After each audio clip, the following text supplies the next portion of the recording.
Have you ever watched people in the back of class doing a handstand and wondered, how? You thought, that's way too hard. There's no way I could do that. The good news is, after teaching hundreds of people how to do handstands, it's actually a lot simpler than you think. If you do just these 3 things, you can go from 0 to handstand in 60 minutes. In this video, I'm going to show you the 3 things you need to know, tell you how to work up to it, even if you're weak and uncoordinated, and get you over the fear of being upside down. Along the way, I'll also talk about how to avoid the biggest mistake people make when trying to learn handstands. The first movement you want to master actually happens before even trying a handstand. If you don't get this right, you might find yourself crashing on your head when you try to kick up. You don't even want to attempt one until you master this. So here's what you're gonna do. You're gonna lay down on your stomach, put both of your feet together, press up to the top of a push-up, flex your abs, squeeze your butt, and completely lock out your arms. This is called a plank. You want to be able to hold a very tight plank, and if you do it well enough, a partner should be able to grab your feet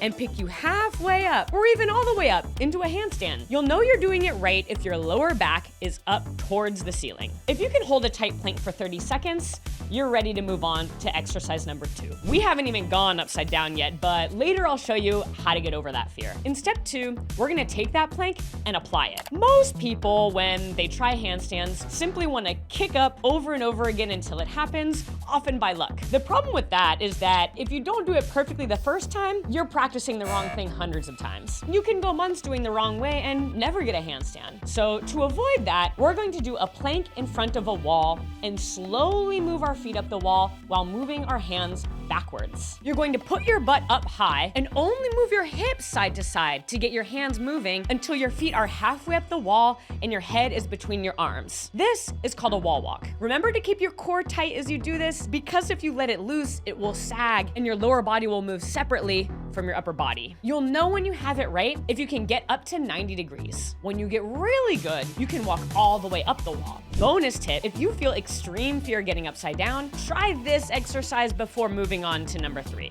Find a mat or grass or something soft. Put your hands next to your ears, tuck your head in, and push with your legs. This is called a somersault. Do this 10 times, and now you're ready for exercise 3. The final step to getting a handstand is turning this around and adding a bit of a kick. You're going to straighten your arms, put them over your head, and pick a spot on the ground about 3 feet in front of you. You'll step forward with one foot and reach your hands to that spot, kicking one leg up. Leave the other leg behind, just one leg. This is called a handstand kick up. You'll want to practice kicking up halfway, about 10 to 15 times, then head over to the wall. At the wall, you want to kick one leg up and just gently kiss the wall with that leg. Leave the other behind, just kick the one. When you can comfortably kick one leg up without any wobbles or crashes, then let the other leg follow. Now you've gotten into a handstand. Nice work. But once you've gotten a handstand with assistance, the next question you'll probably ask is, how can I get one without the wall? Go check out this video next to find out how.